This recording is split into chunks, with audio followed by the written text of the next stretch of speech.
করছে? সেটাই আমাদের জানতে হবে যে সেই ভক্তটি কে, যাকে পাওয়ার জন্য ভগবান বছর বছর বহু বছর ধরে আশাপথে নয়ন দিয়ে বসে আছে।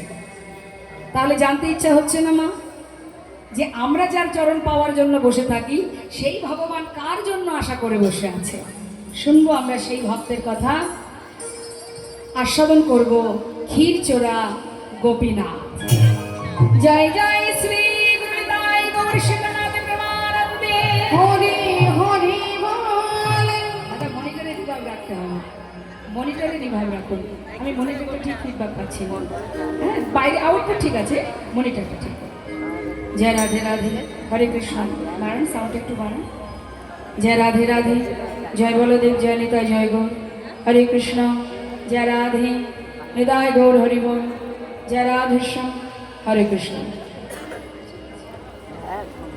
তাহলে ঘুম আসছে না তো? ঘুমানো ঘরে কিন্তু ভগবান থাকেন না, কারণ চন্দ্রাবলী ভগবান কৃষ্ণকে নিজের কাছে পেয়ে তাকে সেবা দিতে দিতে তিনি ঘুমিয়ে পড়েছিলেন। তা ক্লান্ত শরীর, আর রাত হচ্ছে, তাই না? স্বাভাবিক এই যে নিদ্রা, এটা আসবেই। আমাদের যে সময় যেটা আমরা করি সেটা কিন্তু সময় মতো আসবেই, যতই চেষ্টা করো। কিন্তু তার মধ্যে দিয়েও আমাদের ইন্দ্রিয়কে আমাদের সচেতন করে রাখতে হবে, আমাদেরকে জাগিয়ে রাখতে হবে, যাতে আমরা ভগবানের এই মধুর কথা শ্রবণে বিঘ্ন না ঘটে যায়। তেমন চেষ্টা করবেন সবাই মিলে, আর আমিও চেষ্টা করব আপনাদের যাতে চোখে নিদ্রা এসে ভিড় না করে, ঠিক আছে? জয় রাধে। তা চলুন যাই, আমরা সবাই মিলে শ্রবণ করব সেই ভক্তের কথা। তার আগে আমরা শুনবো একটু, আপনারা কে কে গেছেন নবদ্বীপে একবার হাত তুলে দেখান। একটা হাত তুললে হবে না, ভগবান দুটো করে হাত দিয়েছে। হ্যাঁ, বৈষ্ণবের প্রথম কাজ যদি ভক্ত হতে হয় মা, ভক্ত হতে গেলে সবার আগে কাজ হলো দুহাত তুলে আত্মসমর্পণ করা। এটা আগে শিখতে হবে, কি তাই না? ডাক্তার হতে গেলে ছুঁচ ফোটানো শিখতে হয়, এটা আগের কাজ। ঠিক তদ্রূপ যদি ওই ভগবানের ভক্ত হতে হবে, তার আগে হাত তোলা শিখতে হবে, দুহাত তুলতে হবে। ওই অনেকে দেখবেন হাত তোলে না, লজ্জা পায় হাত তুলতে। হ্যাঁ, দুহাত তোলা মানে কি? আত্মসমর্পণ করা, ভগবানের চরণে আত্মসমর্পণ করা।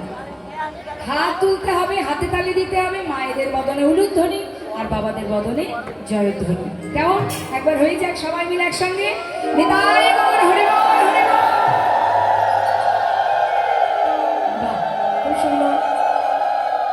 যেদিন যেখানে হয় হরিনাম সংকীর্তন, সেখানে আসে গৌর প্রিয় কৃষ্ণ প্রিয় ভক্তগণ। সেই ভক্তগণের যদি হয় এক মন, না হয় আনমন, সেটাই মধুর বৃন্দাবন। আজ নববৃন্দাবন, নবদ্বীপ ধাম চলে যাব আমরা লীলার সাধনে।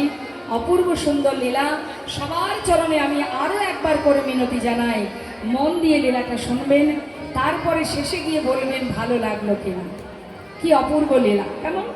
তার জন্য ভগবান ক্ষীর চুরি করে রাখলেন। শুনবো আমরা সেই লীলা। জয় রাধেশ্বর। আসুন।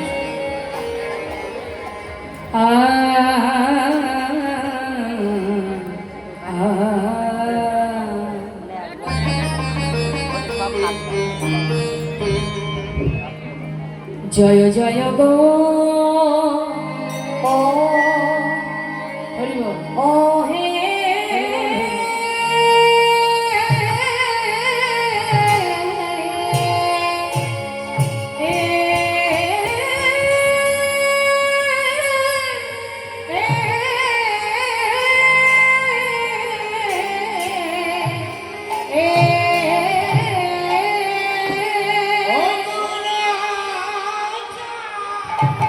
দেখো দেখো যাই রে ঘোরা,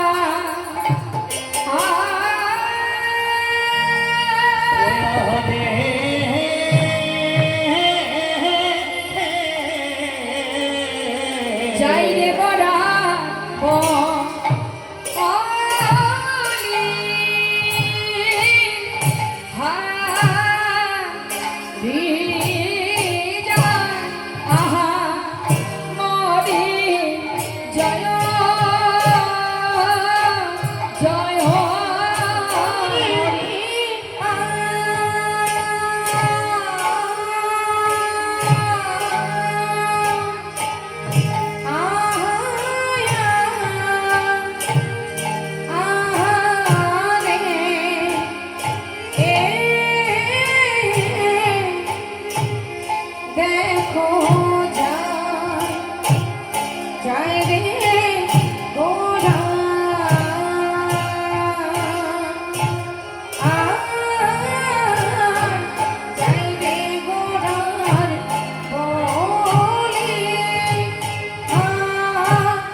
জয় গৌর হরি।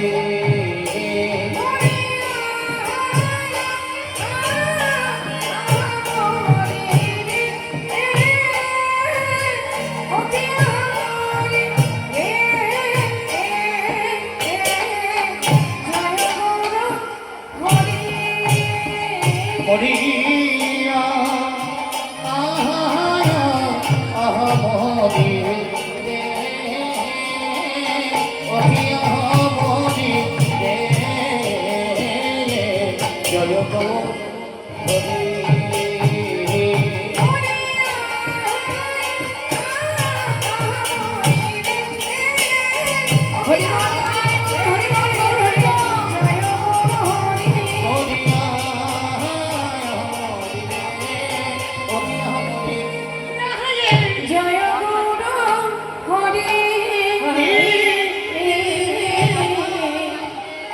জয় জয় গৌরচন্দ্র কারণ করুণায়ন্দ। জয় জয় গৌরচন্দ্র কারণ করুণায়ন্দ। সে যে পতিত জীবের বন্ধু হরি,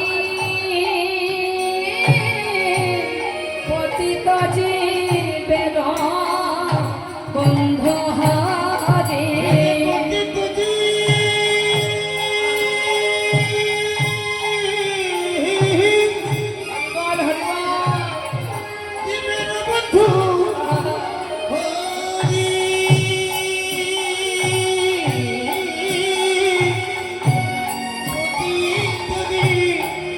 বন্ধু হরি।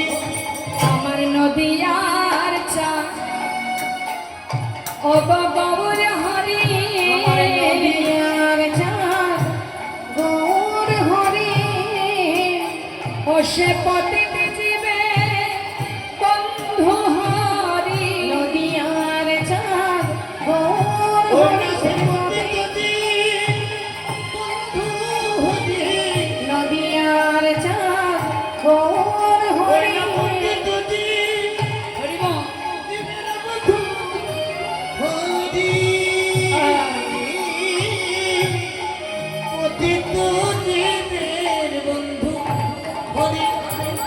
জয় জয় জয় গো, জয় জয় গৌরচন্দ্র কারণ্য করুণায়ন্দ পতিত জীবের বন্ধু হল। এই কথাটার অর্থ আমরা একটু জানবো মা। বলছেন জয় জয় গৌরচন্দ্র, জয় হোক নদিয়ার চাঁদ আমার গৌর হরি। কেন জয় দিচ্ছেন? গৌর হরির সঙ্গে ইহজগতে আমরা যে চাঁদকে জানি, আকাশের যে চাঁদ, গৌর হরিকে চাঁদের সঙ্গে তুলনা করলেন, বললেন নদিয়ার চাঁদ গৌর সুন্দর। তা মা, চাঁদের সঙ্গে গৌর হরির তুলনা হয় কি? কি হয়?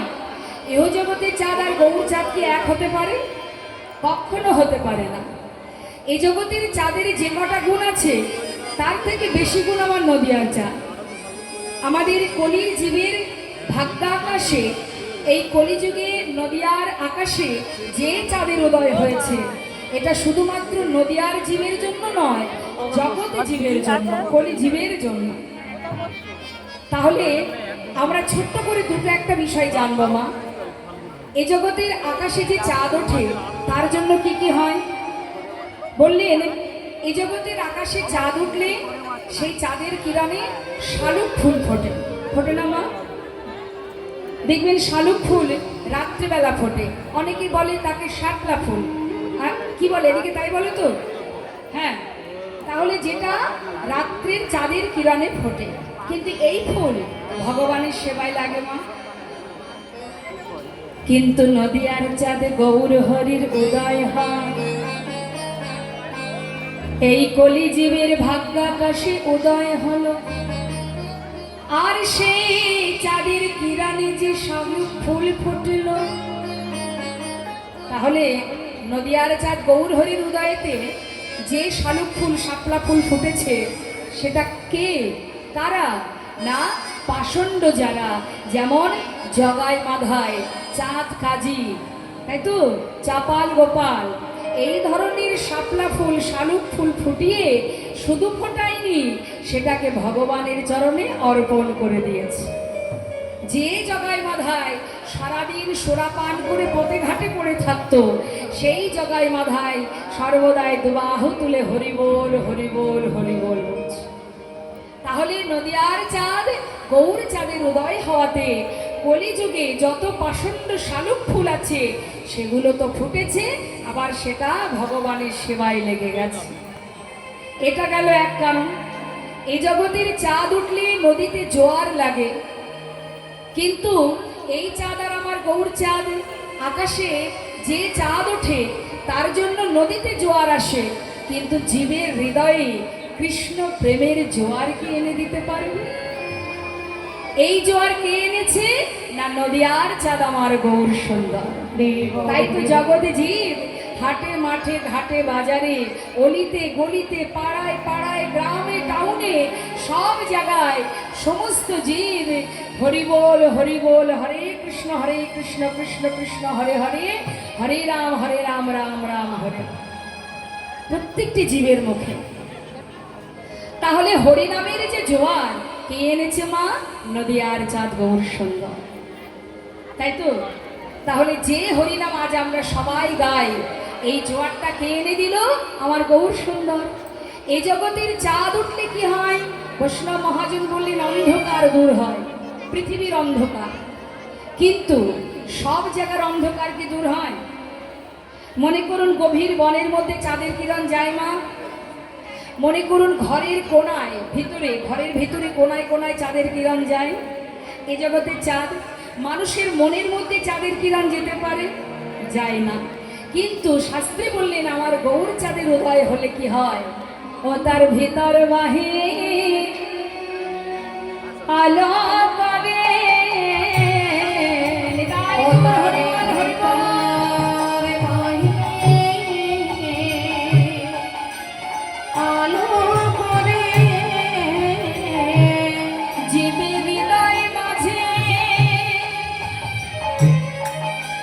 গৌর চাঁদের উদয় হলে ও তার ভিতর বাহির আলো করে।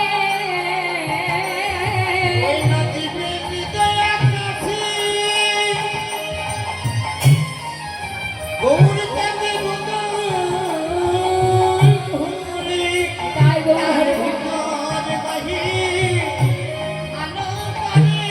নানা কোনায় অন্ধকার থাকে না গো, আহা ভিতর বাহির আলো করে। কোনায় অন্ধকার থাকে না গো, ভিতর বাহির নানা গৌর চাঁদের উদয় হলে ভিতর বাহির আলো করে। চাঁদের উদয় হলে ভিতর বাহির, ওই গৌর চাঁদের উদয় হলে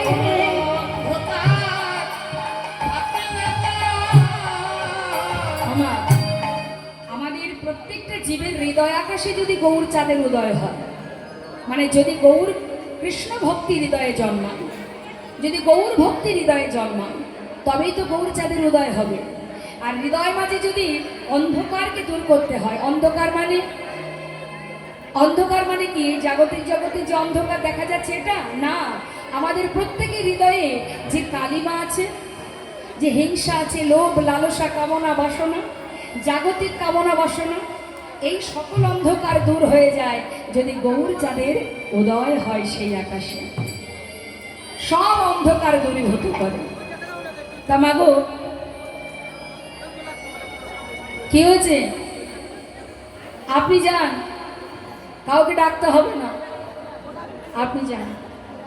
কেউ যদি হরিনাম শুনে তাকে ডেকে নিয়ে যেতে নেই, আপনি যান, নিজে যাচ্ছে আবার 5 জনকে ডেকে নিয়ে যাচ্ছে, বাড়ি চল। কারণ একা তো সঙ্গী ছাড়া হওয়া যাবে না।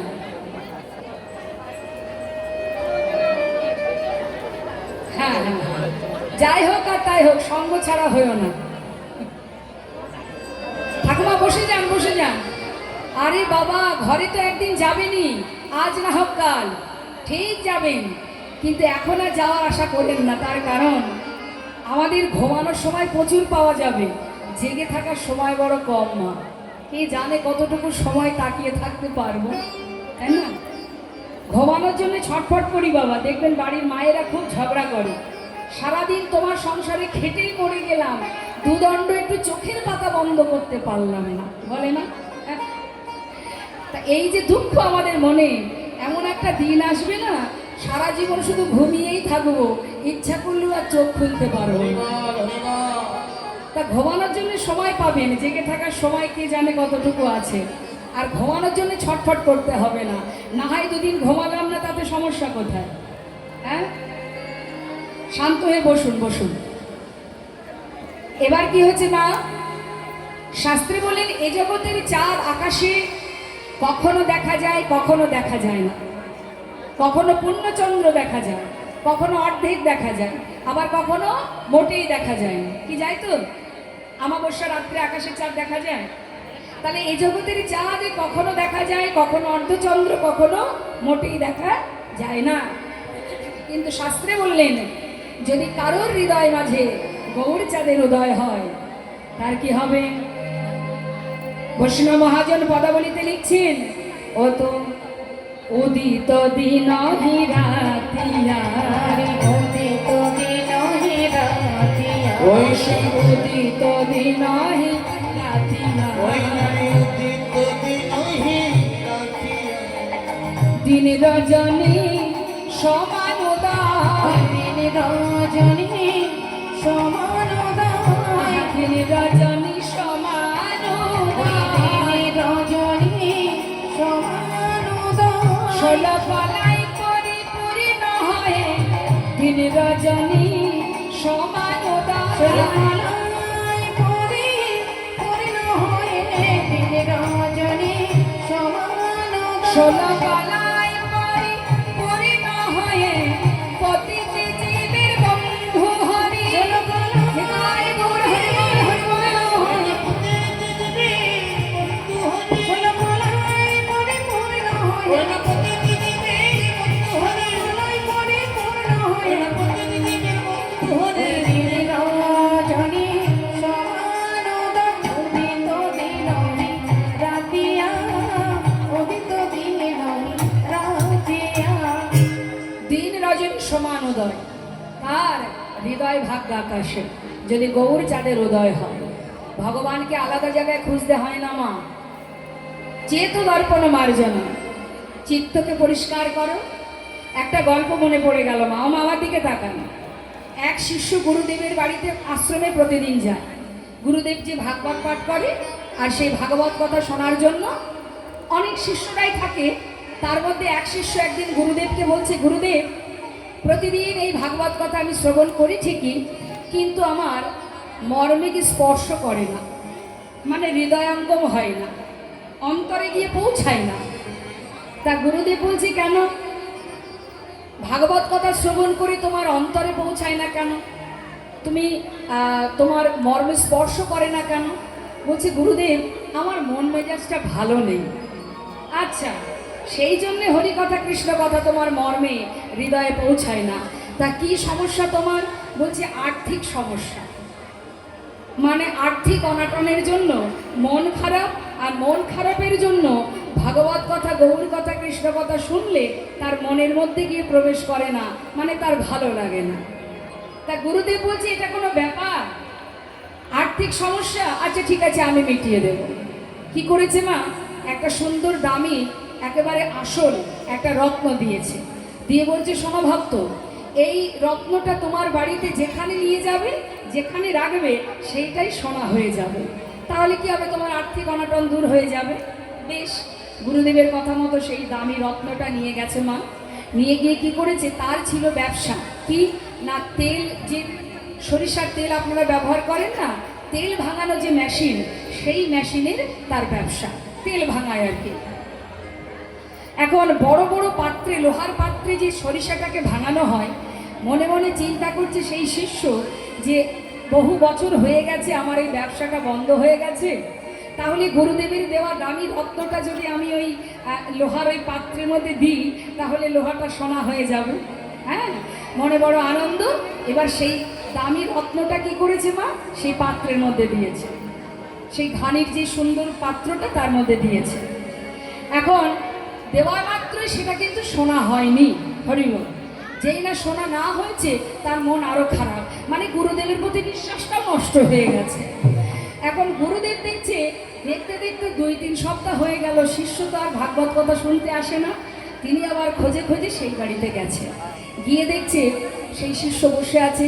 কি হয়েছে বাবা, তুমি তো আর ভাগবত শুনতে যাচ্ছ না, কি সমস্যা তোমার? মন দিয়ে শুনবেন, এই কথাটা বলার কারণ কি শুনুন। তা শিষ্য বলছে, গুরুদেব ভাগবত কথা তো আমার মনে পৌঁছাই না, মানে ভালোই লাগে না, আর আপনার প্রতি যতটুকু বিশ্বাস ছিল আজ আর সেটাও আমার নেই। গুরুদেব বলছে, কেন? বলে, কোথা থেকে একটা নকল পাথর দিয়েছেন আপনি, যার কারণে ওই আমার কোনো জিনিসই তো শোনা হলো না। গুরুদেব বলছে, এটা কি করে হতে পারে? আমি তো দামি রত্ন দিয়েছি, অরিজিনাল দিয়েছি, কোনো নকল নয়, আসল। হ্যাঁ, আচ্ছা তুমি সেটা কোথায় রেখেছো? বলছি, যে বড় পাত্রে সর্ষেটাকে ভাঙানো হয় সেই লোহার পাত্রে। আচ্ছা চল, আমাকে একটু নিয়ে চলো তো দেখি। এবার যেই না নিয়ে গেছে, অনেক বড় বড় তো না সেই লোহার পাত্রগুলো, এখন দেখতে পাচ্ছে না গুরুদেব। তা গুরুদেব বলছে, শোনো, আমি যেতে চাই যেখানে তুমি ফেলেছো লোহার পাত্রের মধ্যে, তো এত বড় পাত্র, একটা মই নিয়ে এসো। এবার মইটা খাটিয়ে 1 পা 2 পা করে গুরুদেব নিচে নেমে দেখছে সেই লোহার পাত্রের নিচে এমনভাবে জাল তৈরি হয়ে গেছে, মাকড়সার জাল মা, সেই জালের উপরে সেই দামি রত্নটা ঝুলে আছে। হরি বল। সেটা লোহা থেকে স্পর্শই করেনি, হ্যাঁ, যার কারণে শোনা হয়নি। তার মানে ওই যে জাল, আমাদের হৃদয়ের সেই একই অবস্থা, বিভিন্ন রকমের মায়ার জাল দ্বারা আবরণ সৃষ্টি হয়ে আছে, যার কারণে ভাগবত কথা, কৃষ্ণ কথা হৃদয়কে স্পর্শ করছে না।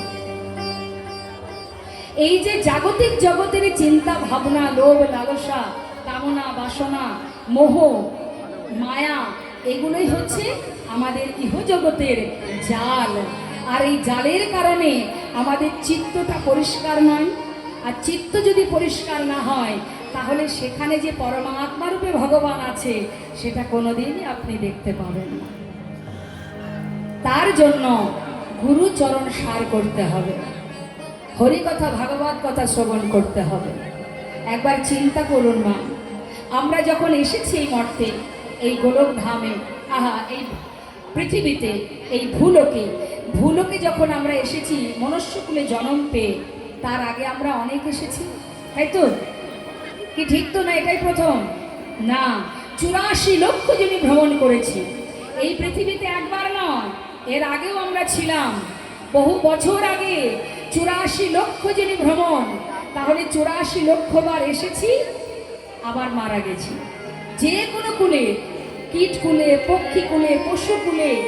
শাস্ত্রে বললেন, জলজনবলক্ষণে স্থাবরা বিংশতি, কৃমিয়া রুদ্র সংখ্যা পক্ষিণাং 10 লক্ষ কম, 30 লক্ষানি পশুবানশ্চ 24 লক্ষানি মানব। তাহলে পৃথিবীতে আজ এসেছি না, জলজ প্রাণী হয়েছি, পক্ষীকুলে জন্ম পেয়েছি, কীটকুলে জন্ম পেয়েছি, পশুকুলে জন্ম পেয়েছি, তারপরে সুন্দর মানব জন্ম পেয়েছি। সাধনার ধন এই মানব দেহ, অত সহজের নয় মা, অনেক কষ্ট করে পাওয়া। শাস্ত্রে বললেন, শ্রেষ্ঠ জনম মানব জনম, দুর্লভ জনম মানব জনম, উত্তম জনম মানব জনম। কেন বললেন উত্তম? এই জন্মে ভগবানের নাম করা যায়, তার সেবা করা যায়, অন্য কোনো জন্মে করা যায় যায় না। তাহলে এই জন্মই আমাদের শ্রেষ্ঠ। কিন্তু এই জন্মে যদি ভগবানের নাম আমরা করতে না পারি তাহলে আমরা গোবিন্দচরণ পাবো না। আবার ঘুরে ফিরে ওই 84 লক্ষ ভ্রমণ করতে হবে আমাদের। তাহলে শাস্ত্রে বললেন, এটাই তোমাদের সুযোগ। আমরা কখনো ভগবানকে এটা বলিনি যে, হে ভগবান, তুমি যদি মানব কুলে জন্ম দাও, ভবে গিয়ে সুন্দর করে সংসার করব। বলেছিলাম? কি বলেছিলাম? যদি জন্ম দাও মানব কুলে, ভবে গিয়ে তোমার নাম গাইব, তোমায় ভালোবাসবো, তোমার সেবা করব, তোমায় নিয়ে থাকবো। কিন্তু মায়ার জালে আবদ্ধ হয়ে ভগবানকে ভুলে গিয়ে মায়ার দাস হয়ে বসে আছে। হরে কৃষ্ণ। তাই তো করুণাময় গৌর হরি এই কলিতে এসে জীবকে উদ্ধারের জন্য হরিনাম দিলেন। রে জীব, তোরা ভজন সাধন পারবি না, যাগযজ্ঞ পারবি না, তোরা পূজা অর্চনাও পারবি না, তোদের কিচ্ছু করতে হবে না। কিছুই যদি না করিস, অন্তত বদলে হরিনাম কর। আর এই হরিনাম করার জন্য আলাদা করে সময়ও লাগবে না। হাতে কাজ করো, মুখে হরিনাম করো। অপবিত্র পবিত্র বা, এই শ্লোকটা শুনুন মন দিয়ে। অপবিত্র পবিত্র বা মানে অপবিত্র থাকো আর পবিত্র থাকো। সর্বাবস্থানগত পেবা, সর্ব অবস্থাতে যে কোনো পরিস্থিতিতে যেখানেই তুমি থাকো না কেন, যশ্বরে পুণ্ডরীকাক্ষ, যখনই আমাকে স্মরণ করবে, সবাহ্য অভ্যন্তর সচি, অর্থাৎ সঙ্গে সঙ্গে সেই জন, সেই ভক্ত তার বাহির ভিতর পবিত্র হয়ে যাবেন। তাই গৌর হরি বল। তাহলে কত সহজ উপায় আমাদের, যেখানে থাকো সূচি অসুচি, পবিত্র অপবিত্র, বদনে হরিনাম করো। একবার সবাই মিলে হরিনাম করা যাক। করবেন তো? এই তো সুযোগ মা, আজকের দিনেই সুযোগ সাধুর বাজারে বসে বসে হরিনাম করা। সময় গেলে আর পাওয়া যায় না। তাই তুলুন দেখি সবাই মিলে হাত, সবাই দুহাত তুলুন, জোরে জোরে গাইবেন, তাতে অনেকগুলো কাজ হবে। এখন তো আর মায়েদের বাড়িতে বেশি পরিশ্রমের কাজ নেই, আছে? সত্যি কথা বলবেন কিন্তু। এখন রান্নাও হয়, হ্যাঁ সেটাও সুইচ মানে রাইস কুকার আছে না, আবার গ্যাসেই ভাত রান্না হয়ে যাচ্ছে, আলাদা করে কাঠ জ্বালাতে লাগছে না, তাই না? আবার বাটনা বাটা, সেটাও মেশিন। আচ্ছা, কাপড় কাচা, সেও মেশিন। তাহলে বাবা কষ্ট আছে আমার মায়েদের? আর কোনো কষ্ট নেই। তাহলে এখন ওই সারাদিন মেশিনে কাজ করতে করতে দেহ মেশিন তো অচল হয়ে যায়। আর যেই না দেহ মেশিন অচল হয়, তখন বাড়ির কর্তামশাই চিন্তা করে সর্বনাশ, গিন্নি শরীর খারাপ, ডাক্তারের কাছে নিয়ে যেতে হবে। ডাক্তারের কাছে যেই নিয়ে যাই, ডাক্তারবাবু বলেন যে তোমার কি কি সমস্যা? তখন আমরা বলি, ডাক্তারবাবু আমার পায়ে ব্যথা, মাজায় ব্যথা, ঘাড়ে ব্যথা, না না ইত্যাদি ইত্যাদি। তখন ডাক্তারবাবু বড় করে একটা ফর্দ লিখে দেয়, শোনো প্রতিদিন 5 কিলোমিটার হাঁটাহাঁটি করবে সকালবেলা, আর সারাদিনের মধ্যে একবার দুটো অন্ন নেবে, আর নেবে না। কি বলে তো, আমরা অনেক সময় ভোরবেলা বাড়িতে যাই তো না, দেখি কি টাউনের সমস্ত মায়েরা বাবারা, এমনকি বাচ্চা কাচ্চা পর্যন্ত সব রাস্তায় হাঁটছে। কি হয়েছে না, জোরে জোরে হাঁটতে বলেছে ডাক্তার, না হলে শরীর সুস্থ থাকবে না। হ্যাঁ, তাও কি তুমি আরামে হাঁটলে হবে না, পরিশ্রম করে হাঁটতে হবে যাতে ঘাম বাহির হয়। তাহলে বাড়ির কাজগুলো ঠিকঠাক করলেই তো ঘাম হয়, হয় না? সেগুলো যদি মেশিনে হয়, তাহলে দেহ মেশিন তো অচল হয়ে যাবে। আজ কিন্তু মা অনেকগুলো উপকার, দুহাত তুলে হরি বল বললে, হরিনাম করলে আপনাদের দেহের একটা ব্যায়ামও হয়ে যাবে, আবার সাধু সঙ্গও হবে, বদনে হরিনাম হবে, আবার ভগবত কৃপাও হবে। তাহলে অনেকগুলো কাজ পাওয়া যাবে, উপকার পাওয়া যাবে। তুলুন সবাই হাত। দেখি তুলেছেন সবাই? দুহাত তুলে সবাই মিলে জোরে জোরে গাইবেন, হরে কৃষ্ণ হরে কৃষ্ণ, কৃষ্ণ কৃষ্ণ হরে হরে। আমার শেষ হলে আপনারা গাইবেন, হরে রাম রাম রাম হরে হরে, হরে কৃষ্ণ হরে।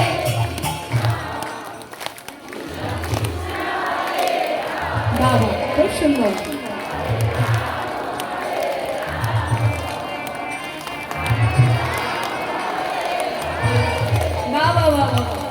এত মিষ্টি কণ্ঠ আমার মায়েদের, খুব ভালো লাগছে মা। কিন্তু আমার মনে হয় বিড়বিড় করে নয়, অনেক অনেক মায়েরা আছে গলা ছেড়ে হরিনাম করছেন না। হরিনাম সংকীর্তন, যেটা সবাই মিলে গাওয়া হয় একসঙ্গে। তাহলে তুলুন হাত সবাই, এবং তালে তালে সবাই হাতে এমনভাবে তালি দেবেন, আপনাদের হাতের তালেই আমি হরিনাম করি। কেমন? হরে কৃষ্ণ কৃষ্ণ কৃষ্ণ হরে হরে হরে রাম রাম রাম হরে হরে হরে কৃষ্ণ হরে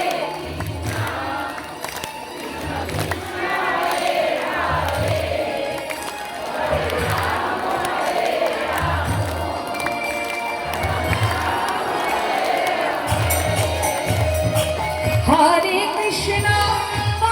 কৃষ্ণ কৃষ্ণ কৃষ্ণ হরে হরে হরে রাম রাম রাম হরে হরে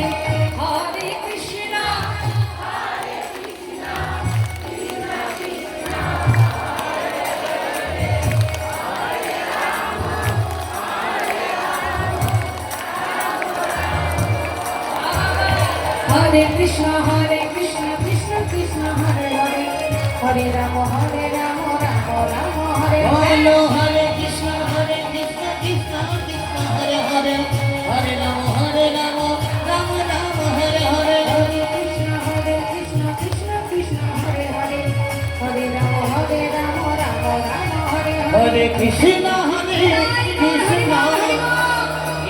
কৃষ্ণ হরে হরে হরে রাম রাম রাম হরে হরে কৃষ্ণ কৃষ্ণ কৃষ্ণ হরে হরে হরে রাম রাম রাম হরে হরে হরে কৃষ্ণ কৃষ্ণ হরে কৃষ্ণ হরে হরে হরে রাম রাম হরে হরে কৃষ্ণ কৃষ্ণ কৃষ্ণ হরে হরে হরে রাম রাম রাম হরে হরে হরিনাম ছাড়া কলিজীবের নাহি আর ধর্ম সর্বধর্ম সার নামে শাস্ত্র বর্ণ সকল